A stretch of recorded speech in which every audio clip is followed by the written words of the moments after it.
రాష్ట్రంలో పెరుగుతున్న ఎర్రచందనం స్మగ్లింగ్ కేసులు ప్రభుత్వాన్ని కలవరపెడుతున్నాయి. పట్టుకున్న దుంగల ఎగుమతికి ఎన్నిసార్లు అభ్యర్థులను పంపినా కేంద్రం నుంచి స్పందన కరువైంది. ఫలితంగా ఏటా 100 కోట్ల రూపాయలు నష్టపోవాల్సిన పరిస్థితి నెలకొంది.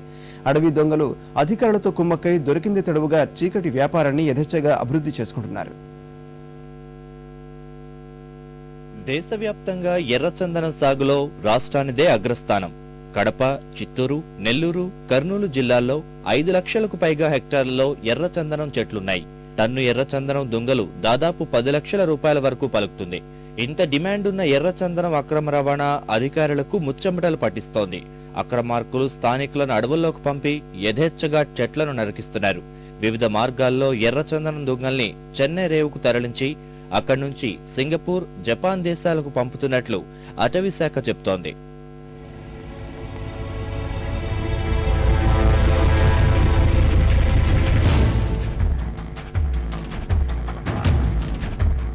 స్మగ్లింగ్ ను అరికట్టేందుకు అధికారులు పెద్ద ఎత్తున చర్యలు చేపడుతున్నారు. అడవి దొంగల నుంచి అటవీ శాఖ అధికారులు ఇప్పటివరకు దాదాపు 8,000 టన్నుల ఎర్రచందనం స్వాధీనం చేసుకుని సీజ్ చేశారు. అయితే ఇందులో ఏటా 2,000 టన్నుల ఎర్రచందనం దుంగల్ని విదేశాలకు ఎగుమతి చేసేందుకు కేంద్రం అనుమతులిస్తే స్మగ్లింగ్ కు ఆస్కారం ఉండదని అటవీ శాఖ మంత్రి చెబుతున్నారు. ఇప్పుడు దాకా 7,300 టన్నులు మా దగ్గర స్టాక్స్ ఉన్నాయి. మేము ఇచ్చేసేది పట్టుకుని ఇప్పుడు దాకా పట్టుకునేవి. ఇంటర్నేషనల్ మార్కెట్లో మరొక 4 సంవత్సరాల దాకా దీనికి ఇది అవుతుంది.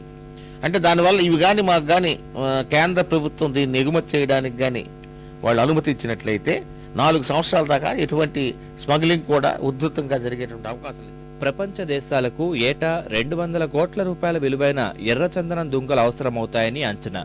అందువల్ల అటవీ చట్టాలకు అనుగుణంగా ఎక్కువ వయసున్న చెట్లను నరికి విదేశాలకు ఎగుమతి చేస్తామని రాష్ట్ర అటవీ శాఖ అధికారులు ఇటీవల కేంద్రానికి ప్రతిపాదనలు పంపారు. కొట్టేసిన చెట్ల స్థానంలో కొత్త మొక్కలు నాటుతామని స్పష్టం చేశారు. రాష్ట్ర అభ్యర్థనలకు కేంద్రం ఎలాంటి నిర్ణయం తీసుకుంటుందో వేచి చూడాల్సిందే.